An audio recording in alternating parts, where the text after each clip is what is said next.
and welcome to Nicki Talks. This is the second in my series about domestic violence. And today I am very pleased to have with me Mark Davis, who is a group facilitator for Elliott Community Human Services for the Intimate Partner Abuse and Education Program. Welcome, Mark. Thanks so much for being here. Yeah. Thanks so much. So we have a lot to cover as always. And I'd like to start, if maybe you could just give a little bit of an overview of what is the Intimate Partner Abuse and Education Program. It's a little bit of a mouthful. Just kind of give people the idea of what it is. All right. It was originally called Batterers Intervention Program. Just started many years ago, maybe 40 years ago. Wow. Primarily by the Duluth Project Yes. out in the Midwest. And theirs was the existing model for a long time.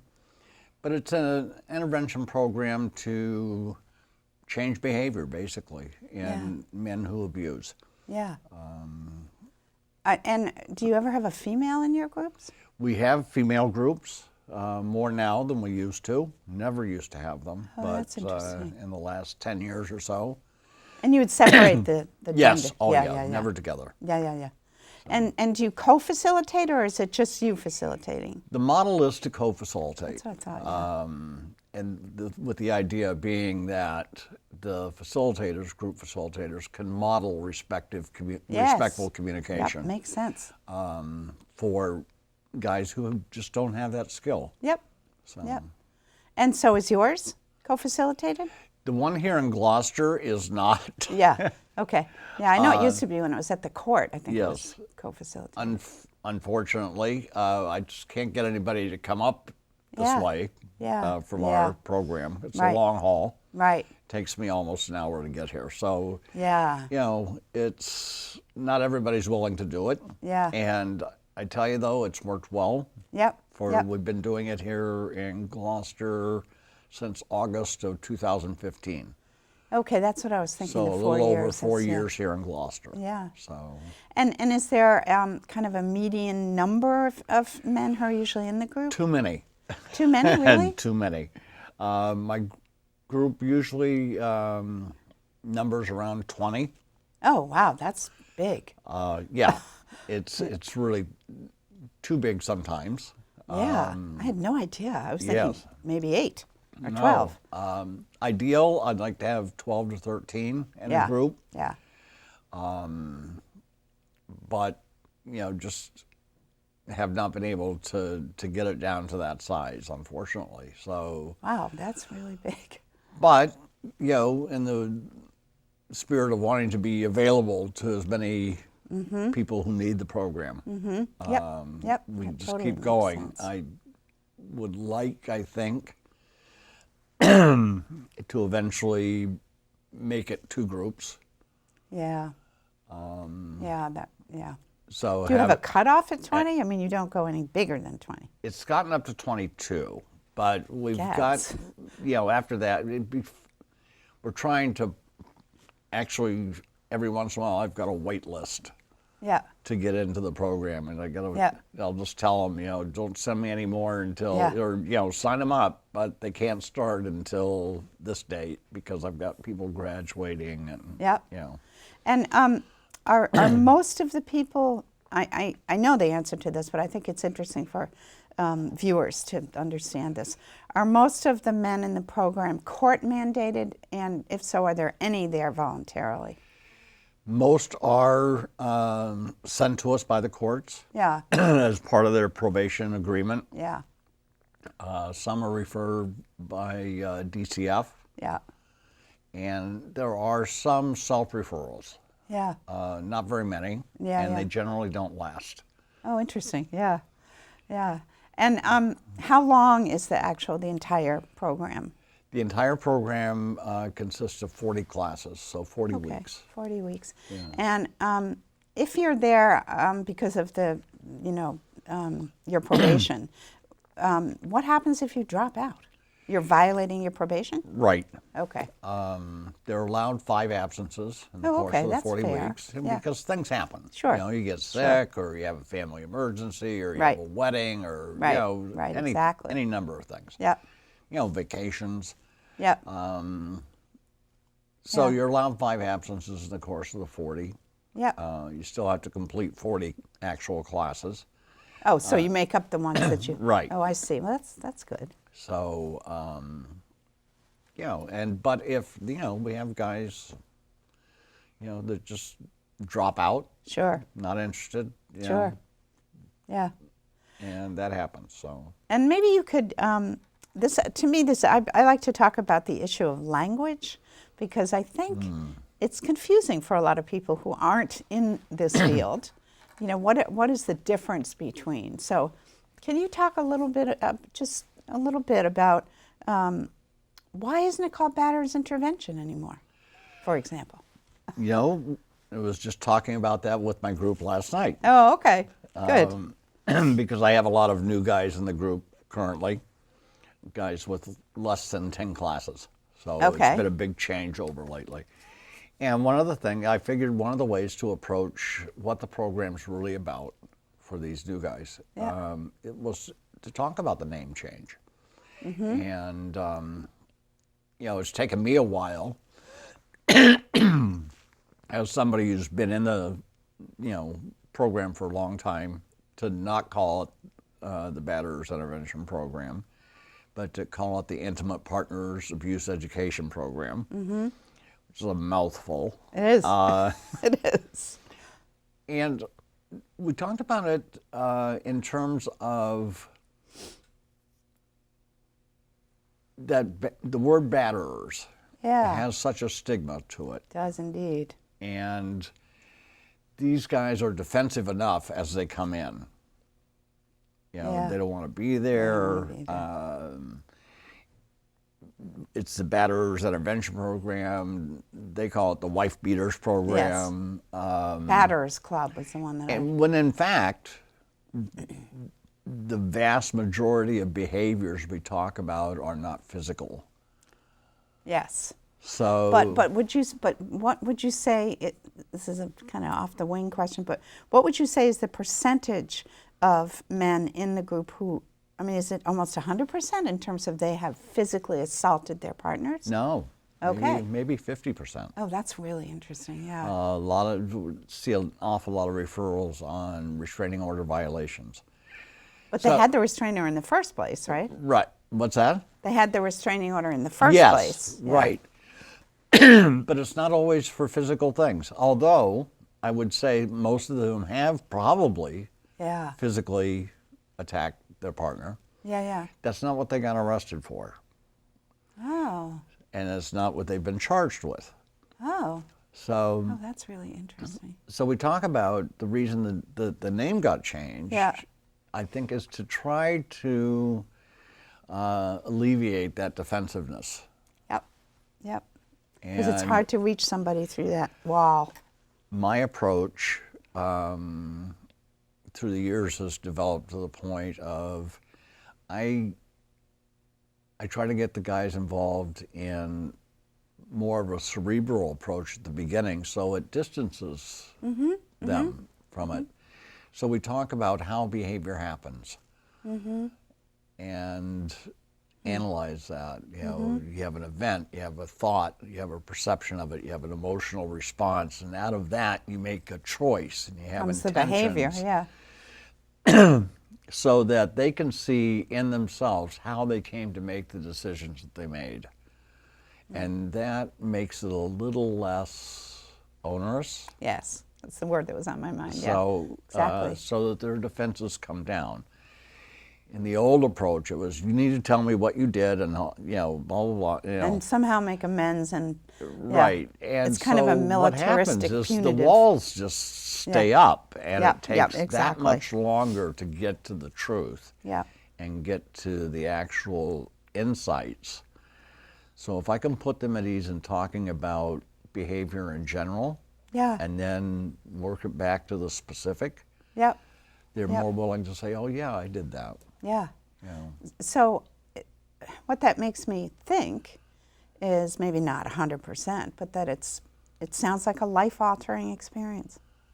I'm sorry? Sounds like a life-altering experience. Hopefully. Yeah. Hopefully. Yeah.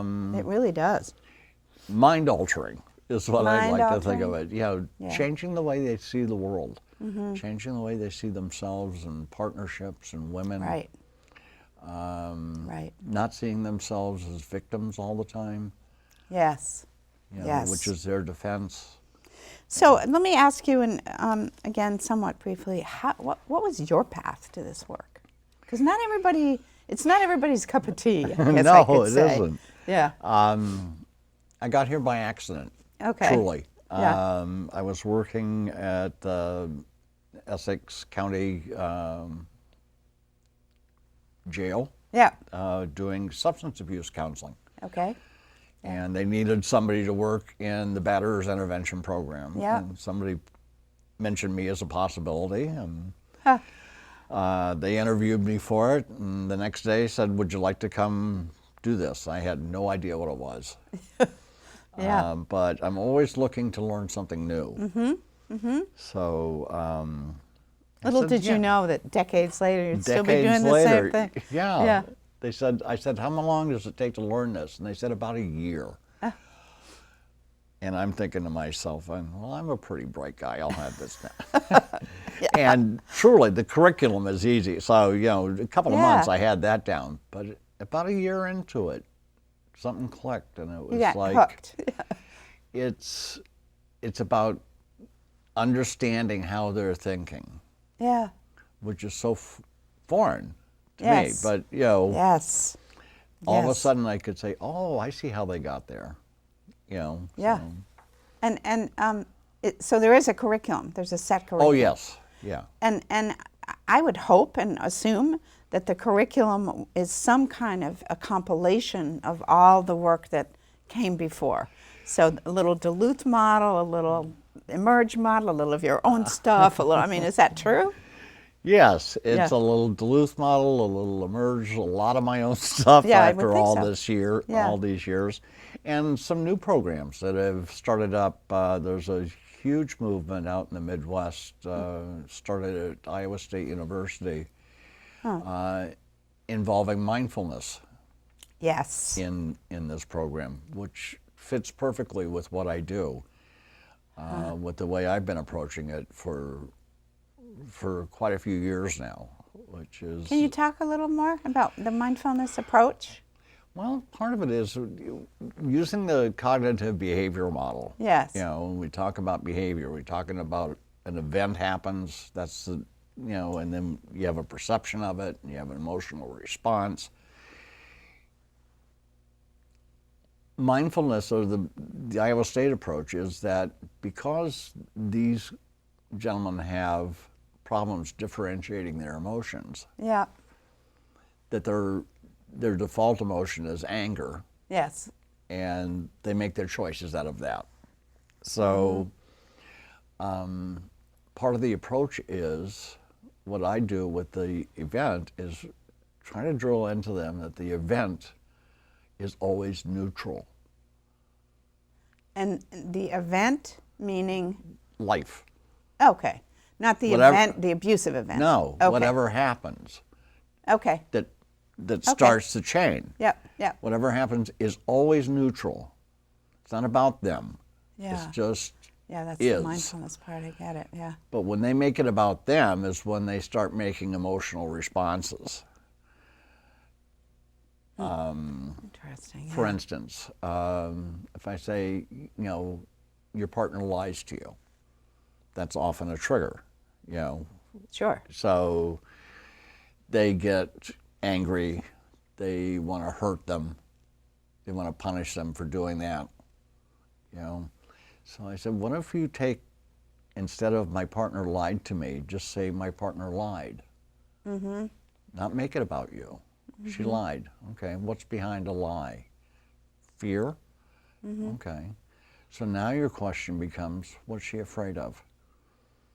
What's her fear? How can I allay that fear?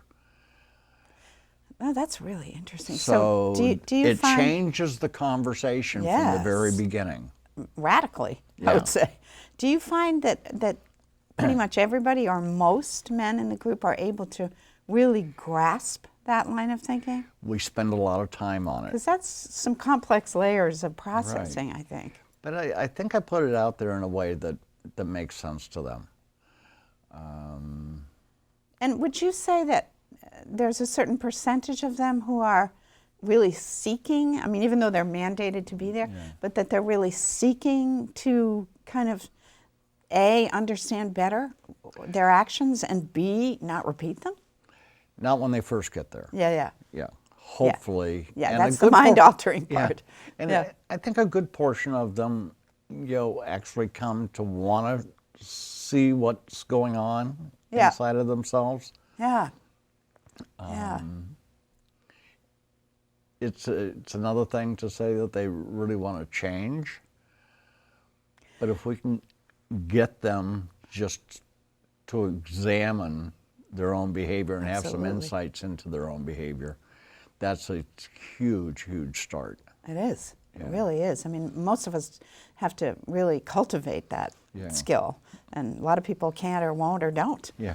And it is definitely, in my mind, a path to change. Not the Has only to path, be. but a path. Yeah. Yeah, it's we really- want to move, as I put it to them, I want them to move from responsibility to accountability, from ownership to taking action to change. Well, even the that's the first path. ones are even those, the responsibility and what was the second one? Accountability. Yeah. It takes a while to get there, to take Yes, that leap. For all of just- us, really, But no we matter have what to we're... start with responsibility for ownership. Yeah. And And do you have frequent flyers? some. There's I was going to say a young man, but he's no longer young, in one of our Lynn programs that I first had in a class when he was 17 years old in Middleton, and he's back again in his 30s. So Yeah. Yeah. That's what happens when you do the same kind of work yeah, for that many years. I experiencing that myself here in this community. yeah, I'm sure. Yeah. And it's very sad. Yeah. but Yeah. we it have to is. realize that we're not going to be able to help everyone. And also, you're still there. I mean, Yeah. you're still offering, you're still reaching Right. out. And, is there much, this is just a curiosity question on my part, but is there much of your curriculum that relates to the group members interacting with each other, sort of like either forming bonds with each other, learning from that? Yes, the group interactive is important, which is why Yes. we do it in groups rather than individual. It's hard to do with 20 people. Yes, it can be. But the group has responsibilities to hold each other good, accountable. good. Yep. To call out behaviors. Yep. To help Yeah, people that's exactly what I mean, yeah. see, That's great. and also to learn from each other. At the beginning of every session, I ask for a check-in. Does anybody have anything to check in, Yep. as far as behaviors in the last, week since we last met? And some guys will say, well, you had an argument, this is what happened, this is how I reacted. And the group will give feedback. Respond. Yeah, that's really well, good, what if, not necessarily advice. Yeah. Yeah. They that's want to great. give advice on how you could have avoided that. Yeah, of course. Yeah. I said, but that's not what we're looking for. What we're looking for is offering this person some insight into what choices they were making and why they were making them. Yep.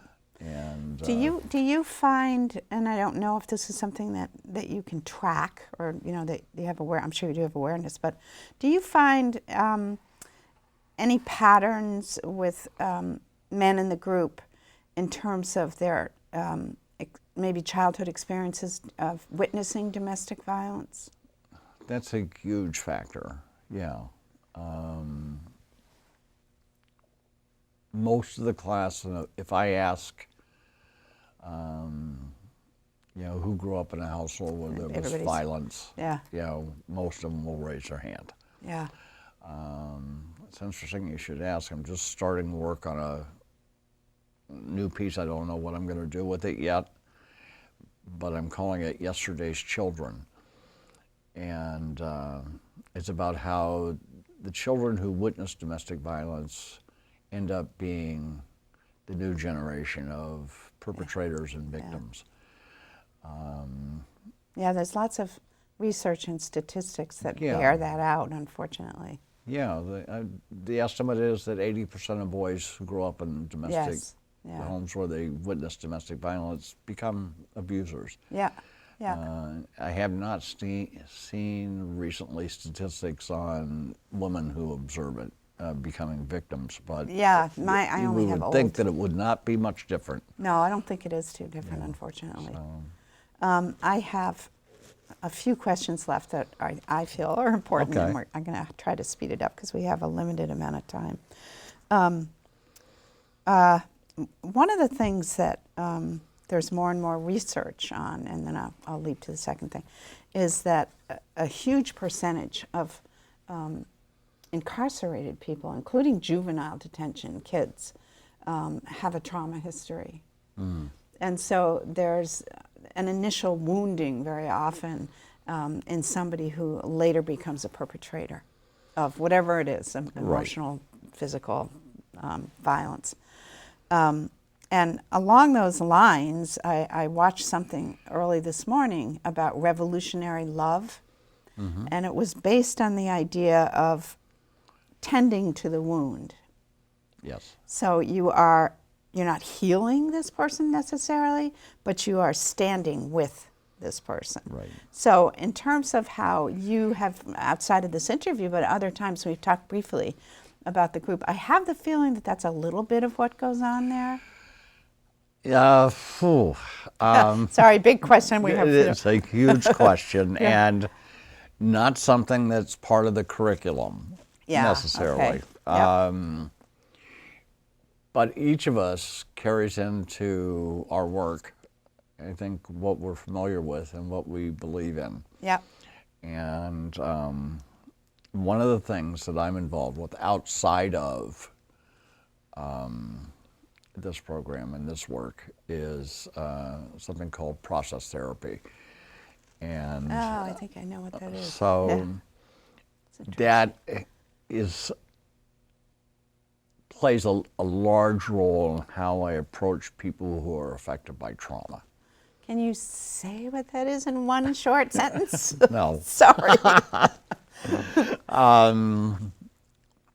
But it's really, it has informed my work, so, And does it relate to the teacher is the student, the healer is the healee? I mean, that kind of reciprocity between a teacher and a healer, and is it related to that at all? Tangentially, maybe, but it has a lot to do with love. Yeah. It's about the principles and skills of loving. Yeah. That there's an art to it. Yep. And also there's a pretty broad world in which to do it. Yes. It's not just you and your partner. No. Or you and your child. Yeah. No, and often our talks in the group focus on not their partners, but how they're relating to other people in the workplace and in community. Yeah. And we always try to bring it back to that partnership. How do you apply that? Yep. There. Yep. Is that an example of respectful communication? Yeah. Was that an example of making a different choice than you would have previously? Yeah. So. Yeah, that's really interesting. I can see why you're so drawn to the work.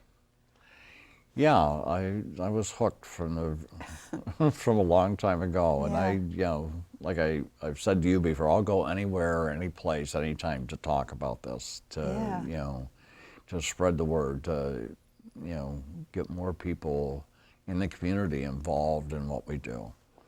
So, I remember when I first got involved with the domestic violence field, and the light bulb that went off 30 years ago, maybe 40. In my mind, when someone said to me, it's not about the violence, it's about the power and control. So what would you say to that in terms of how that moves in your group? Yeah, I mean, when the guys say, well, it's about control, because they know all the buzzwords. They know all the language. I said, that's too easy. That's too easy. Yeah. Oh, that's good. I said, let's make it about, not about wanting control, but about why you want control. Yep. And why you choose that. Yep. What's the motivator? Yeah. And it all comes down, going back to love. Yep. There are two motivators in life. There's fear and there's love. And which are you operating out of? So, Right, right. So we only have a minute left. Wow. And I guess I'd like to close with, and this is a trick question, I'm sorry. Throw it right at you. What is it, because your work is so unusual, and I would say, I would take a risk and say that a lot of people don't understand what you do. Certainly not the real key, factors involved. Could you just say something that you feel would help people understand what you do? What is it that you would want people to know the most about working with batterers? I would guess that it's a work that has to be done with a great amount of respect for people as human beings, to look beyond the social norms. Yeah. Yep. And get rid of the prejudices and the biases, and treat people with respect just for the simple fact that they're a human being. Yeah. That's how I have to approach it, and that's how I ask them to approach their partner. Yeah, it's so simple and so important. Yeah, thank you. Okay, well, thank you so much. Thank you, Thanks Nicki. for being on the show. It's a pleasure.